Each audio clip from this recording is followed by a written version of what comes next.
کہ مسجد کوفہ میں جب امام نے لشکر حق کو تیار کرنا چاہا تاکہ لشکر باطل کی سرکوبی کی جا سکے، تو لشکر حق کو تیار کرنے کے لیے امام نے خطبہ دیا تھا مسجد کوفہ میں، آمادہ کیا کہ چلیں باطل کی سرکوبی کریں۔ ارے قبلہ اتنا آسان تھوڑی ہے کوئی، اللہ اکبر۔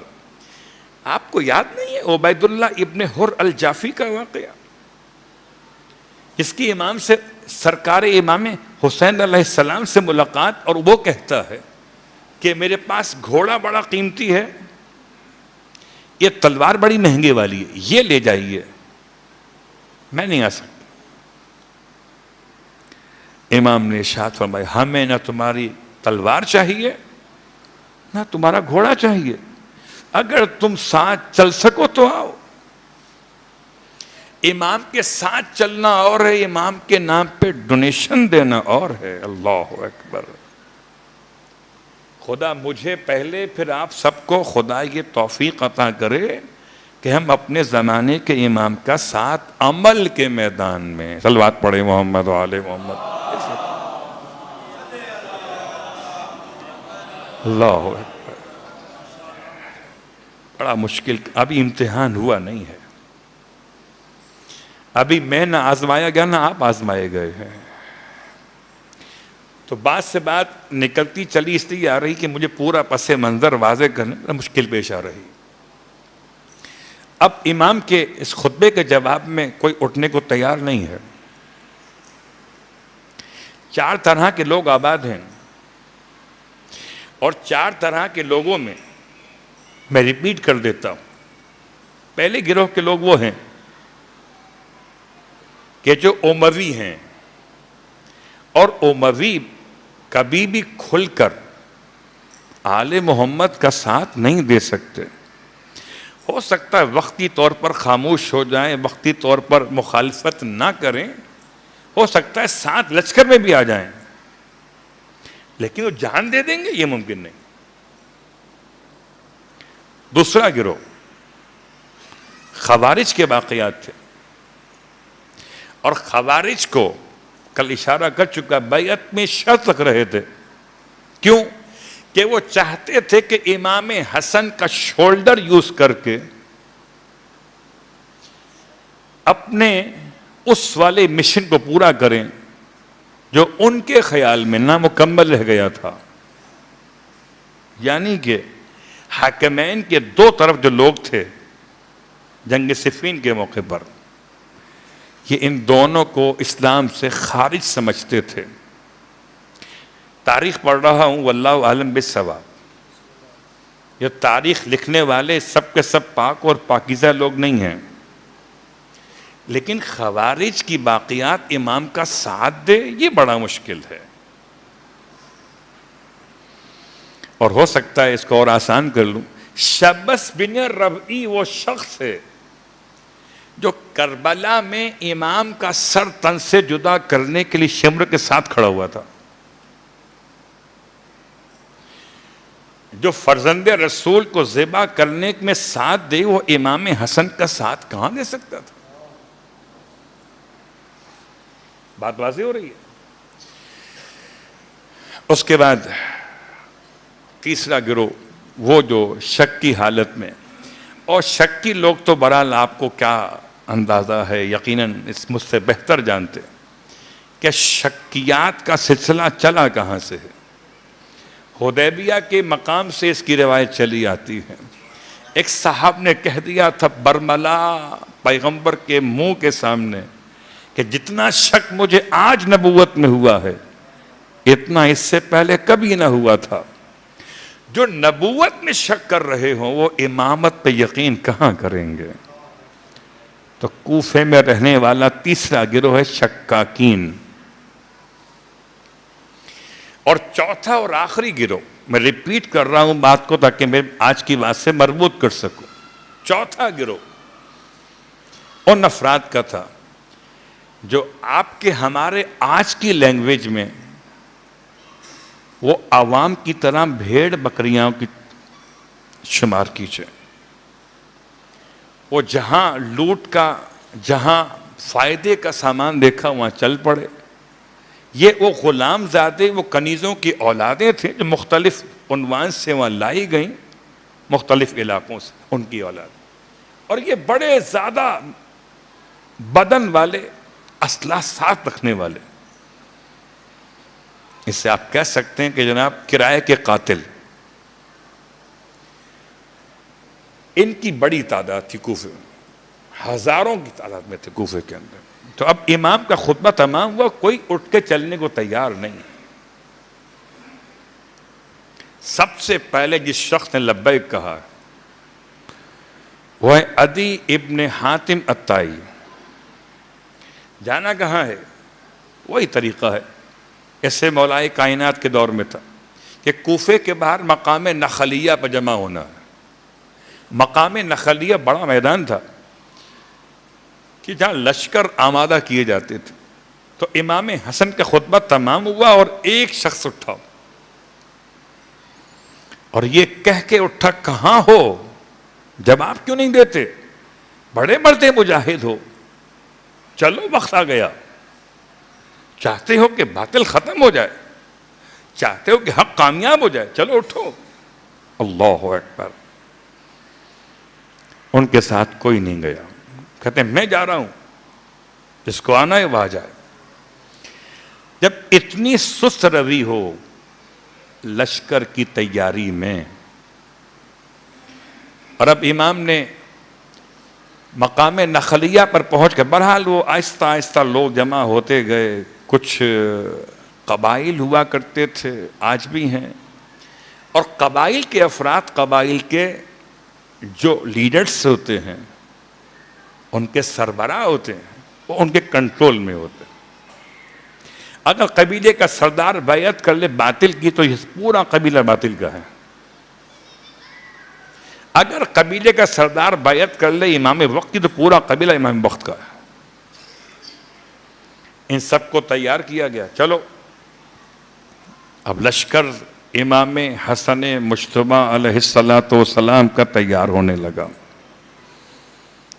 امام صاحب جود و سخا، صاحب علم الہی، صاحب زہد و تقوی. اللہ اکبر. ایسا عطا کرنے والے. ایک مرتبہ سفر کے موقع پر عبداللہ ابن عامر کہتے ہیں امام کے ساتھ ساتھ، بہت مشہور اشارہ مکمل کر رہا ہوں، اور ساتھ میں عبداللہ ابن عامر ہے یا کوئی اور شخص جو بنو امیہ کا فرد ہے، سفر میں امام کے ساتھ ساتھ ہے. اور ایک مرتبہ ایک ایسے مقام پر رکے جہاں پر کھجور کا سوکھا ہوا درخت ہے. تو یہ اموی شخص کہتا ہے کاش اس میں کھجوریں ہوتی. میں نے یہ کیوں جملہ پڑھا ہے کہ اس کے ساتھ چلنا ہے جس کا اختیار اتنا ہے، جو فرماتا تھا میں چاہوں تو عراق کو شام کر دوں اور شام کو عراق کر دوں. اس کا ساتھ دینا تھا جو فرماتا تھا میں چاہوں تو، اللہ اکبر، مرد کو عورت کر دوں، عورت کو مرد کر دوں. اور اسی پر کسی نے امام سے کہہ دیا تھا بڑی باتیں کرتے ہو، آپ کے نانا بھی ایسی باتیں کرتے تھے، آپ بھی ایسی باتیں کرتے ہو. یاد رکھیے گا یہ لفظ جو استعمال ہوا نانا والا، یہ پیغمبر کی اولاد سب انہیں کہتے نہیں تھے. صلوات پڑھے محمد و آل محمد.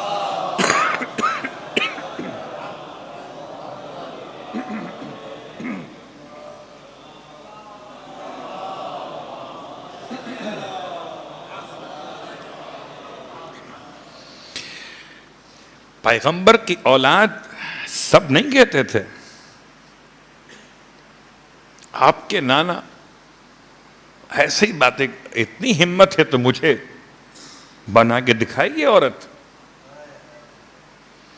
شام کو عراق کر دوں، عراق کو شام کر دوں، مشرق کو مغرب کر دوں، مغرب کو مشرق کر دوں۔ امام فرماتے ہیں شرم نہیں آتی؟ مردوں میں کیوں بیٹھی ہوئی ہے؟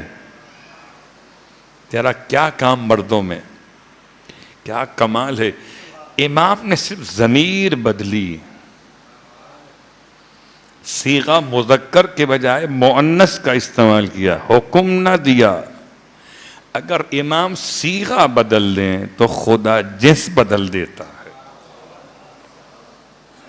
امام نے خالی صیغہ بدلا، مخاطب مذکر کے بجائے مخاطب مؤنث کو استعمال کیا، تو پہلے تو سمجھ نہیں پایا، پھر جب تبدیلی بدن محسوس ہوئی تو اتنا شرم میں ڈوب گیا کہ وہاں مجلس میں بیٹھ ہی نہ سکا، نکل کے چلا گیا۔ وہ حسن جو سوکھے ہوئے کھجور کے درخت سے ارشاد فرمائے کہ تازہ ہو جا، تازہ ہو گیا، پھل دستیاب ہو گئے۔ جو کرائے کا حیوان ساتھ میں لایا تھا وہ کہتا یہ تو جادو ہے۔ امام نے سمجھایا جادو نہیں ہے، فرزند رسول کی دعا کا اثر ہے۔ جاؤ جا کے کھجور توڑ کے لے کر آ۔ اللہ اکبر۔ تو اب ایسے میں کیا پرواہ ہے، نہ کھانے کا خیال ہونا چاہیے، امام حسن کے ساتھ ہے نا، نہ پانی کا خیال ہونا چاہیے۔ جب امام کے ساتھ چل رہے، اب امام نے لشکر کو تیار کیا اور مقام نخلیہ سے لشکر کو آگے بڑھانا ہے۔ امام نے پہلا بڑا دستہ روانہ کیا ہے اور اس میں لشکر کا سربراہ جس کو بنایا ہے، عجیب نام ہے اس کا، کیا نام لوں اس کا، عبید اللہ ابن عباس۔ عبید اللہ ابن عباس کو آپ شاید پہچانتے ہوں تاریخی اعتبار سے، حضرت عباس ابن عبد المطلب کا براہ راست بیٹا ہے۔ عباس ابن عبد المطلب رسول خدا کے چچا۔ حضرت عباس کے ایک بیٹے عبداللہ ہیں، عبداللہ ابن عباس مشہور ہوئے، اور دوسرا یہ بیٹا ہے عبید اللہ ابن عباس۔ امام کا اس اعتبار سے کزن ہوا نا حضرت عباس، رسول خدا کے چچا۔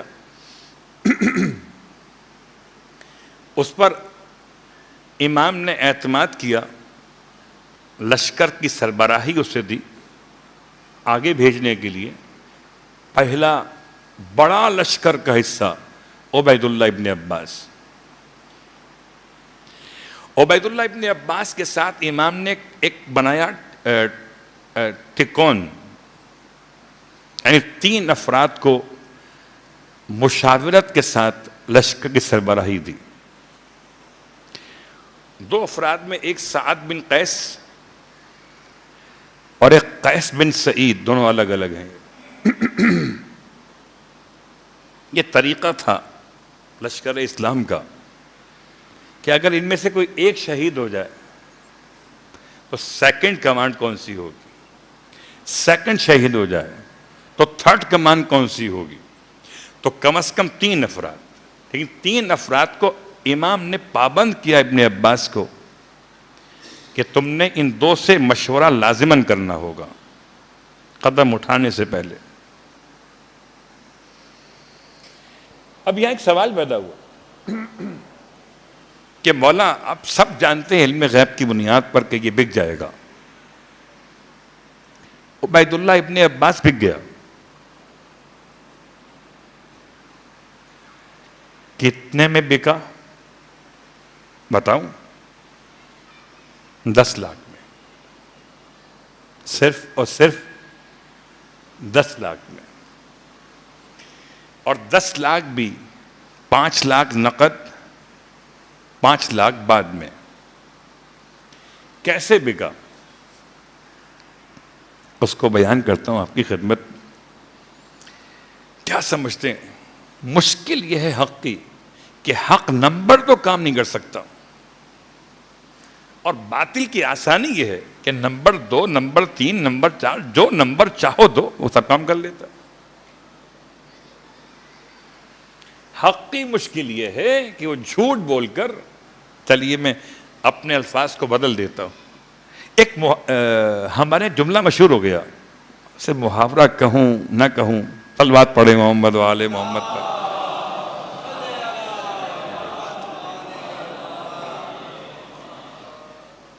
کیا مشہور ہو گیا؟ کہ محبت میں اور جنگ میں سب جائز ہے. کیا خیال ہے؟ سنا ہوگا آپ نے نا، محبت میں لڑائی میں سب جائز ہے. یہ آپ کے یہاں کا نہیں ہے، اسلام کا نہیں ہے، یہ بے ایمانوں کے یہاں کا ہے، ایمانداروں کا نہیں ہے. محبت میں بھی حلال و حرام ہے، اور جنگ میں بھی آداب جنگ ہیں، ظلم کی اجازت نہیں ہے. بات واضح ہو گئی.